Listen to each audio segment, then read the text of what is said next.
एक गांव था जो बाहर से बिल्कुल आम और शांत दिखता था, लेकिन उस गांव में एक अजीब रहस्य छुपा हुआ था।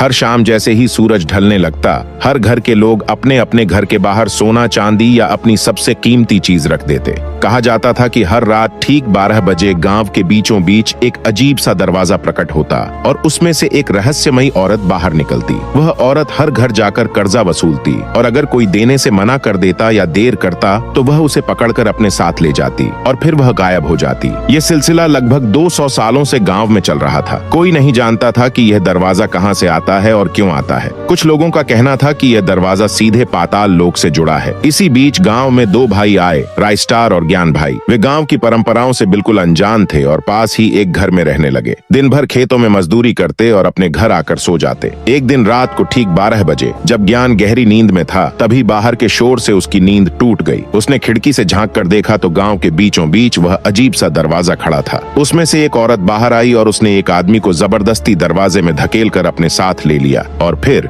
वह दरवाजा वहीं से गायब हो गया। ये सब देखकर ज्ञान का खून जम गया। यह उसके जीवन में पहली बार था जब उसने ऐसी घटना देखी। सुबह होते ही उसने सारी बात राइस्टार को बताई। राइस्टार यह सुनकर हैरान रह गया और बोला, भाई आज रात हम दोनों जाग कर देखेंगे, हो सकता है यह सिर्फ भ्रम हो। शाम होते ही गांव में अफरा तफरी मच गई। लोग अपने अपने घरों के बाहर सोना चांदी रखने लगे। राइस्टार यह सब देखकर हैरान था कि लोग आखिर ऐसा क्यों कर रहे हैं। रात के ठीक 12 बजे राइस्टार और ज्ञान भाई दोनों खिड़की से देखने लगे। अचानक गांव के बीचों बीच वह दरवाजा प्रकट हुआ और उसमें से वही रहस्यमयी औरत बाहर आई। यह देखकर राइस्टार का दिल दहल गया। वह औरत घर घर जाकर सोना चांदी इकट्ठा करने लगी। कुछ देर बाद वह ज्ञान के घर के सामने भी पहुंच गई। ज्ञान समय पर कर्जा नहीं रख पाया था। औरत गुस्से में आ गई और जोर जोर से दरवाजा पीटने लगी। ज्ञान जैसे ही बाहर आया, वह औरत अजीब शब्द बोलने लगी जो ज्ञान को समझ नहीं आए। डर के मारे ज्ञान कांपने लगा। तभी औरत ने उसे पकड़ लिया और अपने साथ उस दरवाजे में ले गई और फिर वह गायब हो गई। कुछ ही पलों बाद वह दरवाजा भी गायब हो गया। राइस्टार पास खड़ा सब कुछ देख रहा था, लेकिन कुछ कर नहीं पाया। सुबह होते ही राइस्टार सीधा साधु बाबा के पास पहुंचा और बोला, बाबा